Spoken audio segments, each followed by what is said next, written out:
ഇന്ന് നാം വായിച്ചു കേട്ട വിശുദ്ധ ഏവങ്കേലിയൻ ഭാഗം വിശുദ്ധ യോഹന്നാൻ എഴുതിയ സുവിശേഷം 9-ാം അധ്യായം.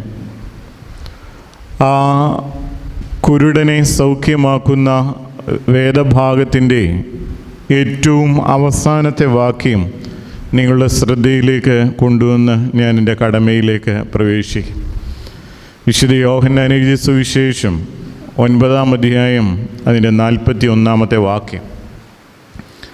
യേശു തമ്പുരാൻ അവരോട്, നിങ്ങൾ കുരുടരായിരുന്നുവെങ്കിൽ നിങ്ങൾക്ക് പാപമില്ലായിരുന്നു. എന്നാൽ ഞങ്ങൾ കാണുന്നു എന്ന് നിങ്ങൾ പറയുന്നത് കൊണ്ട് നിങ്ങളുടെ പാപം നിലനിൽക്കുന്നു എന്ന് പറഞ്ഞു. യേശു തമ്പുരാൻ അവരോട് പറയുകയാണ്, നിങ്ങൾ കാണുന്നു എന്ന് പറയുന്നത് കൊണ്ട്